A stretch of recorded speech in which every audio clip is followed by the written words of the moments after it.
Ladies and gentlemen, without further ado, the guy who has just made play after play after play since he came to the Broncos 2 years ago as an undrafted free agent, but nobody bothered to tell Chris Harris he's not supposed to be playing in the NFL. He's playing in the NFL, and he's playing very well. And yesterday, on Sunday, the longest interception return in Broncos history. Chris Harris, welcome to Afternoon Drive. Thank you for your time. Oh, thanks for having me on, and thanks. All right, so Chris, there have been a number of memorable or not so memorable plays this season. Obviously, this has been a magical run so far with 9 wins in a row. But let's look back at some of the funny moments of this season, like Peyton Manning sliding and almost ripping up his knee, which I know he got a lot of grief for. Then you have Eric Decker just suddenly falling when nobody tackled him. Then we have you almost getting caught by Joe Flacco. Ooh. If you would have gotten caught by Joe Flacco on the grief meter, who would have gotten it worse, Peyton, Decker, or you? I would have definitely probably got it worse because, I mean, just getting caught by a quarterback, that's just unacceptable. And I don't know if you've seen this, but on CBS's coverage after the game and all the guys, Shannon Sharp and all those guys, obviously they were praising you for an incredible play, but Shannon was kind of giving you some grief going, oh, man, the way that arch is back, that's not good. That's not good. He's got a piano on his back. But you held on, buddy, and got in the end zone. Take us through that. And you obviously just read his eyes and stepped in front. But it's you tend to have a knack for big plays. But take us back to that play. What did you see? I just knew he was trying to hurry up, and I just wanted to I was really focusing on this week of lining up fast because I knew we'd get some up-tempo. So I just wanted to line up fast, and I read his eyes, and I just broke on the ball. Yeah, and now a lot of times in the NFL these days, guys will look up at the Jumbotron to see if guys are closing in on them. Adrian Peterson does that all the time. Did you have a TV at that end of the stadium? Could you tell where he was? Oh yeah, I seen him coming from. I looked back and I seen him coming, and then I just knew I had to turn the Jets because at first I really didn't see him because I think he was way on the other side when Wood blocked him. All Wood had to do was keep blocking him. I know. I could have jogged in, but Hey, Chris, I'm writing a column for Mile High Sports Daily, and actually I really do need your take on this. So it's about the Most Valuable Player award in the NFL. And I don't know if you'll agree or not, but I really do want to know what you think. I don't think Peyton Manning is the best quarterback in the NFL right now. I also don't think he's the most valuable player in terms of you pull him off your team, the entire team will collapse because your defense is just that good.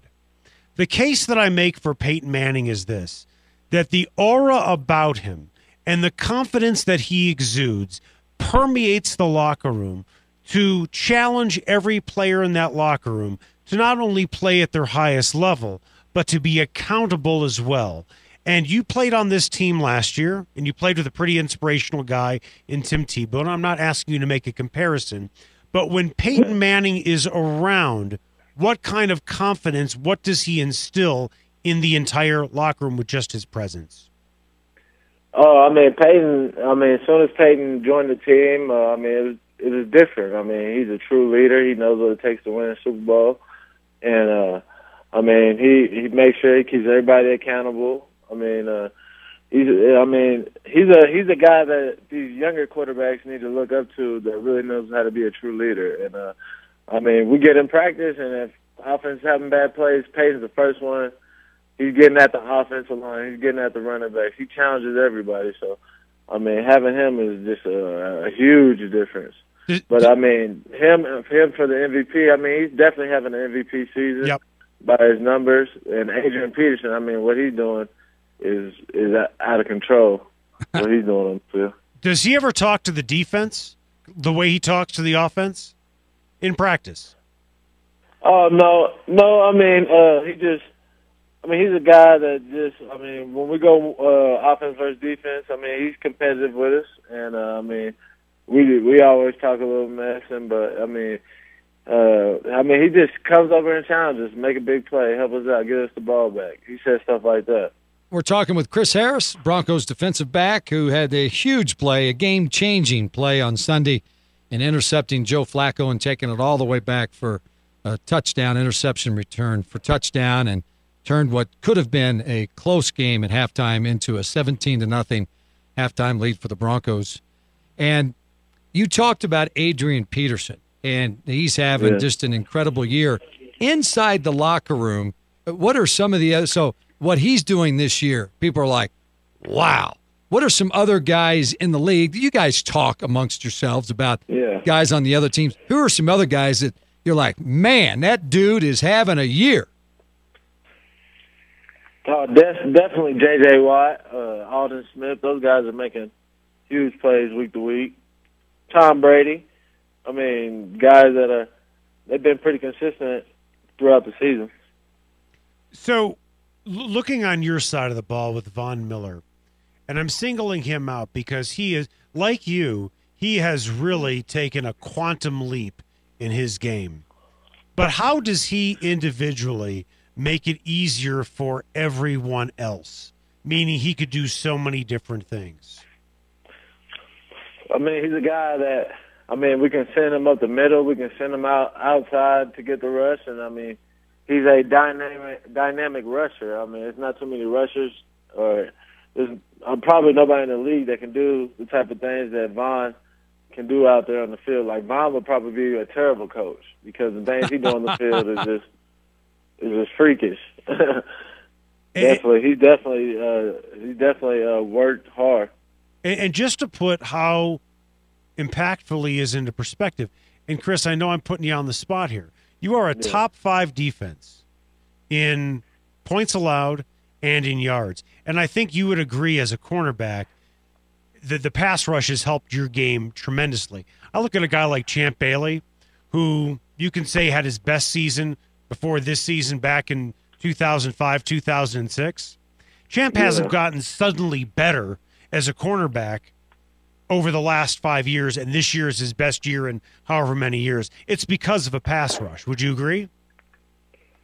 I would say that definitely the pass rush helps. We help the pass rush, you know what I mean? By having great coverage and right.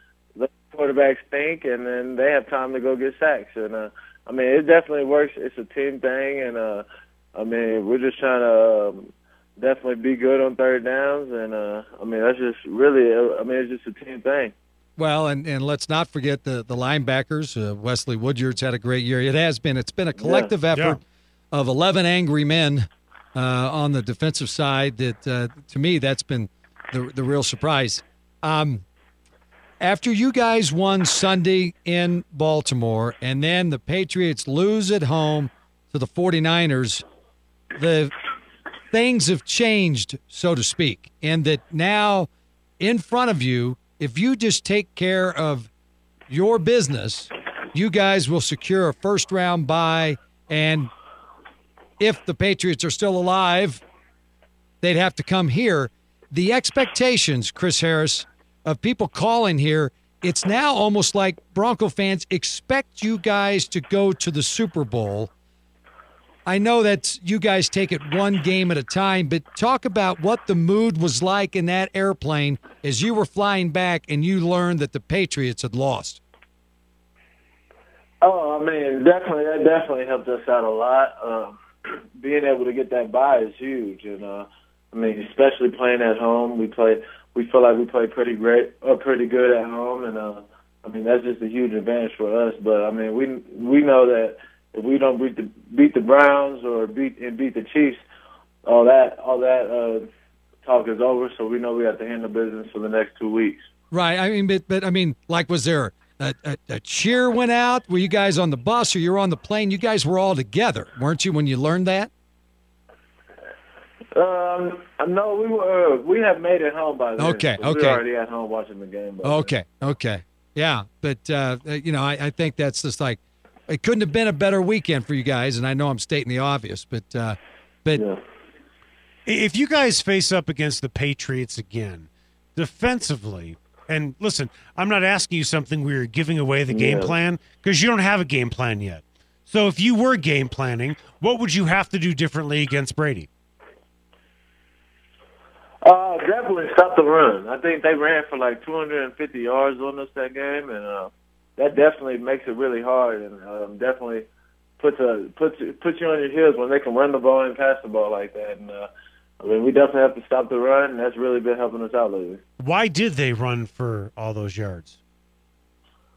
Oh, I mean, we just weren't playing good. We weren't lining up, and I mean, they just took advantage of the hurry-up offense on us, and we know we've gotten a lot better on it because we've been getting it every week, and I mean, we just improved on it. So, I mean, that's something that was an issue that we try to correct. I do believe that this defense and this team has gotten better week to week, but looking back at that game and looking at where you are today, are you guys light years better defensively? Like, the Patriots won't even recognize your defense today?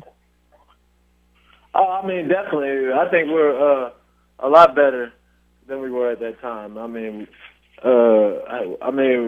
Keith Brookins coming in, and then we got DJ back, and then we have. I've been playing a lot more. I mean, guys have just been making plays. Tony Carter has been making plays, and I mean, the defense has just built that chemistry, and we're just continuing to get better. Hey, Chris, we know you're a busy guy, and we appreciate your time coming on, and we look forward to having you on the show again down the road, and best of luck down the road. Stay healthy. Oh, yeah. Thanks for having me on. All right. Thanks, Chris.